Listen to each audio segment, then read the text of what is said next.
तो आइए दोस्तों, आज के इस वीडियो पे हम लोग बात करते हैं कि इंपॉर्टेंट टॉपिक के ऊपर, जो कि आपका क्लास 10th हिंदी के अंतर्गत काफी ज्यादा महत्वपूर्ण टॉपिक है। तो यहां पर हम लोग बात करेंगे कि आपको निबंध कैसे लिखना है। जी हाँ दोस्तों, और आज के इस वीडियो पे मैं आपको लिखकर बताने वाला हूं पर्यावरण प्रदूषण के ऊपर एक काफी ज्यादा इंपॉर्टेंट निबंध।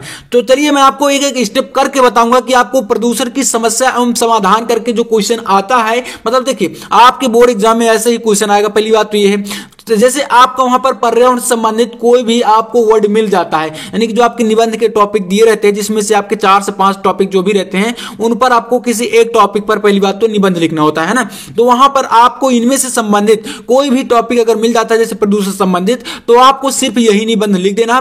पूरे नंबर आपको मिलेंगे और आपको बताऊंगा वह कौन से तरीके हैं जो अगर आप लोग अप्लाई करते हैं तो आपको बोर्ड एग्जाम में निबंध के अंतर्गत पूरे नंबर मिलेंगे, यानी कि आपका जितने नंबर के लिए आता है यह निबंध, आपको पूरे नंबर दिए जाएंगे। तो एक एक स्टेप को आप लोग समझ लीजिएगा। सबसे पहले आपको 2023 में निबंध लिखने के लिए आपको क्या ध्यान देना होगा, तो यहां पर आपको नंबर 1 है आपका कि रूपरेखा को विशेष तौर पर आपको ध्यानपूर्वक लिखना है। दोस्तों रूपरेखा क्या होती है, जैसे आप लोग हिंदी में इंग्लिश में बोलते हैं हिंट्स, है ना। तो रूपरेखा देखिए क्या होती है, जैसे हमें मान लीजिए लिखना है पर्यावरण प्रदूषण पर, ठीक है, पर्यावरण के ऊपर हमें जो है कोई निबंध लिखना है। तो इसमें आप लोग क्या ध्यान देंगे, यहां पर आपको जैसे यहां पर रूपरेखा ये आपके सामने, तो आपको यह बताना है कि कितनी हेडिंग, ठीक है, कितनी हेडिंग आप लोग लिखना चाहते हैं, ताकि दोस्तों जब एग्जाम में जैसे आप लोग देखिए, मान लीजिए आप लोग आवेदन पत्र लिखते हैं जिस प्रकार से हिंदी में, या प्रार्थना पत्र जैसे लिखते हैं, तो आप लोग उसमें क्या लिखते हैं, सबसे पहले आप लोग ऊपर जो है विषय डालते हैं ना। लिखने के बाद जैसे सेवा में हो गया, उसके बाद अपना जो है यहाँ पर स्कूल कॉलेज जो भी नेम है उसका जो है वहां पर जो है नाम डालने के बाद आप नीचे क्या लिखते हैं, तो आप लोग विषय डालते हैं। ठीक उसी प्रकार रूपरेखा भी आपके निबंध में बहुत ही ज्यादा महत्वपूर्ण है। अगर आप लोग रूपरेखा नहीं डालते तो आपका वहां पर 1 नंबर कटना तय है। तो इसलिए सबसे पहले आपको ध्यान देना है कि रूपरेखा बिल्कुल अच्छे तरीके से आपको लिखना है, जैसे हमने लिखा रूपरेखा डाल के। और इसमें आपकी जितनी भी हेडिंग हमें लिखनी है, देखिए यहाँ पर आपको ये कलरफुल पेन यूज नहीं करना, आपको ब्लैक और ब्लू 2 ही प्रकार के पिन ओनली यूज करने हैं, ठीक है, ये तो आपको पता ही होगा। तो यहां पर नंबर 1 हमने डाला प्रस्तावना। इसके बाद देखिए इंट्रोडक्शन होता है प्रस्तावना, तो प्रस्तावना तो आपको लिखना ही पड़ेगा। अब देखिए पुरानी जैसे आपने जो है छोटी क्लासों में जिस प्रकार से आप निबंध लिखते चले आए हैं, वो ऐसा निबंध आपको वहां पर नहीं लिखना बोर्ड एग्जाम में, ध्यान दीजिएगा। तो ये आपका प्रस्तावना हो गया। उसके बाद दूसरे नंबर पर आता है प्रदूषण का अर्थ, ठीक है। प्रदूषण का अर्थ मतलब कि जैसे हम लोग पर्यावरण प्रदूषण के ऊपर बना रहे हैं, तो इसका क्या मतलब है, प्रदूषण से होता क्या है, हमें कोई मतलब नुकसान है या इससे हमें कुछ फायदे हैं, जो भी चीजें हैं, मतलब आपको समझ के लिखना है ना। तो ये आपका दूसरा हेडिंग हो गया।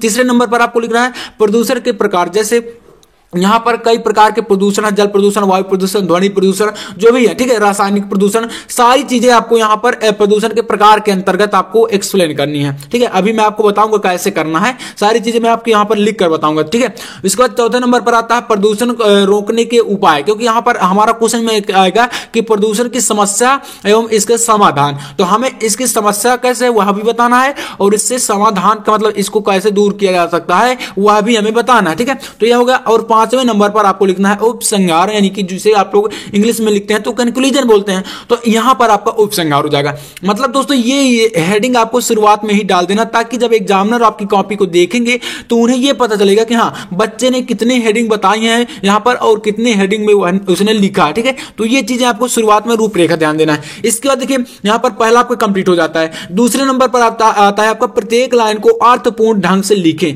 इसका मतलब क्या है, अब होता यह है कि कई सारे बच्चे निबंध को लिखते हैं। अब निबंध को लिखते चले गए, मान लीजिए आपका इंट्रोडक्शन ही है, शुरुआत का आप प्रस्तावना ही दे रहे हैं, ठीक है। जैसे हमारे यहाँ पर प्रस्तावना हमने लिखा, शुरुआत का आपका प्रस्तावना ही है, और बच्चे क्या लिखते हैं, वहां पर कुछ भी लिख देते हैं, उनका कोई अर्थ ही नहीं निकलता, लाइन का कोई मतलब ही नहीं है। तो एग्जामिनर की अगर नजर पड़ जाती है वहां पर, ठीक है, जो कॉपी आपकी चेक करते हैं, क्योंकि देखिए लास्ट में आपको लोग लगभग सभी लोग जो है लास्ट में निबंध को लिखते हैं, और अगर वहां पर एग्जामिनर की नजर पड़ गई तो क्या होता है, वहां पर अगर वो मिस्टेक कर देते हैं। मतलब क्या होता है कि आपने बिना मतलब की सारी चीजें अगर भर रहे हैं, मतलब कई सारे बच्चों को यह सोचना होता है कि अगर हम लोग कॉपी को बहुत ज्यादा भर देंगे तो हमें पूरे नंबर मिलेंगे, या कॉपी को अच्छे तरीके से भरने से हमें नंबर मिलते हैं। तो देखिए ऐसा नहीं होता, आप शब्द सीमा के अंतर्गत ही लिखिए, ठीक है, जो उसकी शब्द सीमा नहीं बंद लिखने की, उसके अंतर्गत ही लिखिए, लेकिन आपको बहुत ही अर्थपूर्ण ढंग से लिखना है कि हर एक लाइन बिल्कुल अच्छे तरीके से क्लियर समझ आए, ठीक है।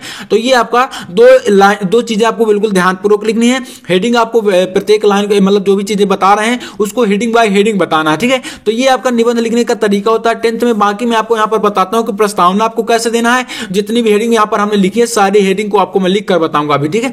देखिए प्रस्तावना है आपका कि पेड़ काट बस्ती बसी पर्यावरण निराश, बढ़ा प्रदूषण शहर में कैसे ले में सांस। अब देखिए आपको इस प्रकार से जैसे पर्यावरण का निबंध लिख रहे हैं या कोई भी निबंध आप तैयार कर रहे हैं, जैसे बेरोजगारी की समस्या हो गई, आपका मतलब यहाँ पर भ्रष्टाचार का हो गया, मतलब जो भी चीजें हैं अगर आप तैयार कर रहे हैं तो उनको इस प्रकार के मोटे यानी कि कोट्स के द्वारा आपको जरूर प्रस्तुत कर देना है। इससे आपके नंबर में एकदम समझ लीजिए 4 चांद लग जाते हैं।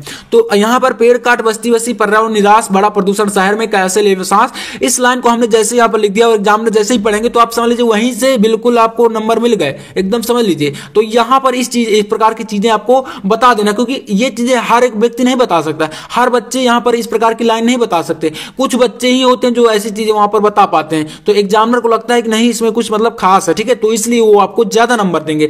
तो इसलिए इस प्रकार की लाइनें आपको इंट्रोडक्शन में ही यानी प्रस्तावना में ही शुरुआत में कुछ बता देना होता है, ठीक है। तो इसके बाद आपको यहां पर बताना है कि अब यहां पर देखिए इतना लिखने के बाद आपको लिखना है अपने पुरुषार्थ से गंगा को लोक कल्याण के लिए भारत भूमि पर लाए थे, ठीक है, जो भी लाए थे। इसके बाद है गंगा का जल रासायनिक दृष्टि से अमृत तुल्य होता है, ठीक है, और उसमें कभी विकार नहीं होता है ना, तो ये होगा।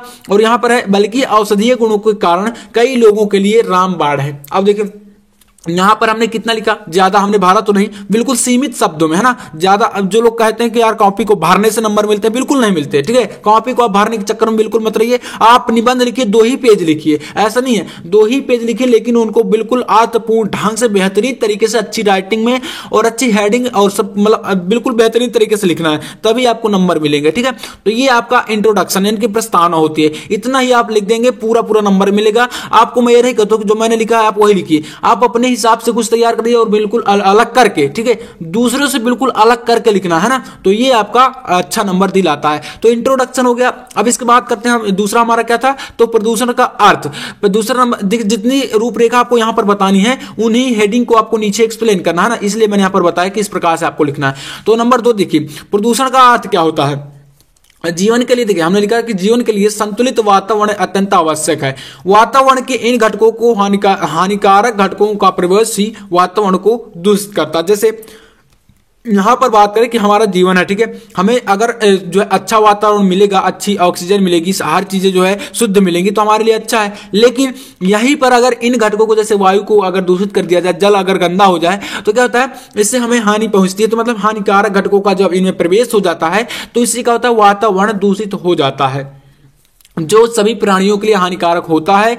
और वातावरण को दूषित करना ही प्रदूषण कहलाता है। मतलब यहां पर प्रदूषण का अर्थ हमने देखिए कितने सिंपल तरीके से बता दिया है ना।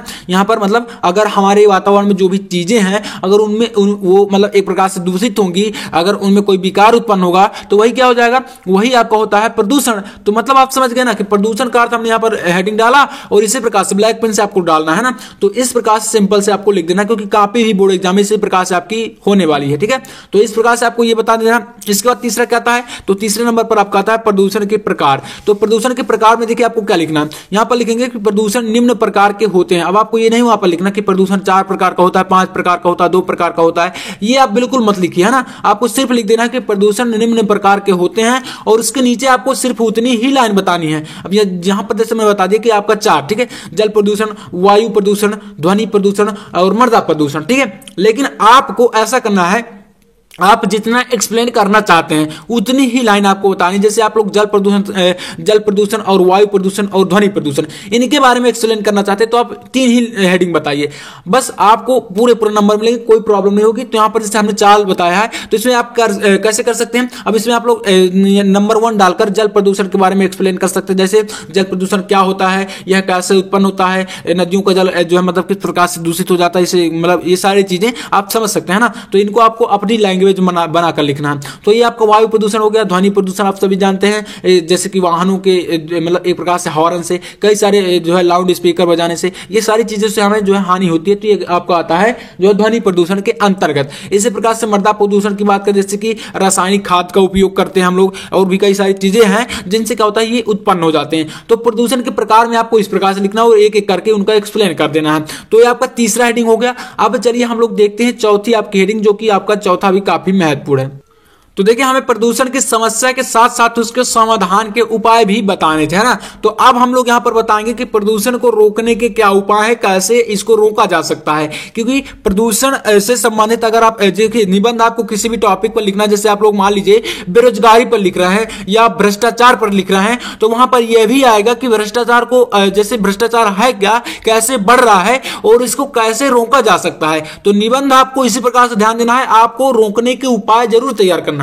तो यहां पर है प्रदूषण को रोकने के उपाय। देखिए प्रदूषण को रोकने के लिए व्यक्तिगत एवं सरकारी दोनों ही स्तरों पर प्रयास किए जाने आवश्यक है, ठीक है। जैसे अगर हम चाहें कि कोई व्यक्ति विशेष अगर प्रदूषण को रोक ले तो ऐसा असंभव है। अगर हम लोग देखिए सरकार जैसे हमारी जो प्रयास करती हैं, वृक्ष लगवा रही हैं, साफ सफाई का विशेष ध्यान देती हैं, तो हमें भी उस पर मतलब विशेष तौर पर ध्यान देना होगा। अब ऐसा नहीं है कि मान लीजिए जो सरकारें अपना प्रयास कर रही हैं और हम क्या करें, हम उनके विरुद्ध कार्य करें, तो मतलब इससे असंभव है। तो इसलिए दोनों को प्रयास करना पड़ेगा, व्यक्तिगत एवं सरकारी दोनों स्तरों को, ठीक है।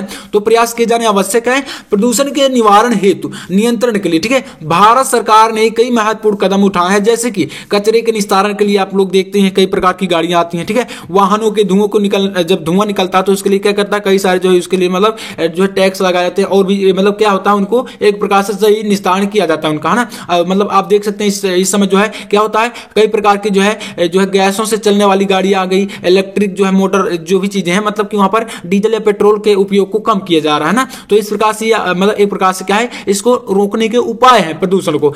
अगला है आपका नदियों की साफ सफाई, वृक्षारोपण, ये सारी क्या होती है सरकार अपनी तरफ से पूरा जो है प्रयोग कर रही है ना।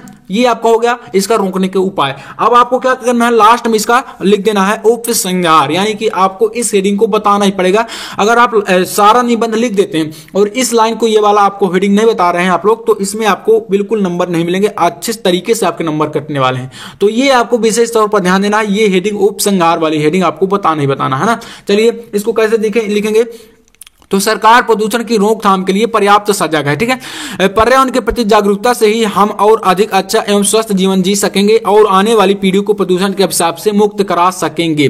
मतलब दोस्तों जैसे यहाँ पर हम लोग बता रहे हैं कि सरकार जो है प्रदूषण की रोकथाम के लिए अपनी तरफ से पूरी कोशिश कर रही है, अच्छी तरीके से आप देख रहे हैं, साफ सफाई का विशेष ध्यान दिया जा रहा है। अब मतलब ये होता है यार, हमारे आसपास के लोग जो भी करें तो उसमें सरकार की तो कोई गलती है नहीं, है ना। सरकार तो अपनी तरफ से पूरी कोशिश कर रही है। अब वो हर एक व्यक्ति के पास हर एक जगह पर तो उपलब्ध रह नहीं सकते, ठीक है। तो यहां पर यही है कि उनकी तरफ से प्रयास किया जा रहा है, बाकी हमें प्रयास करना चाहिए, है ना।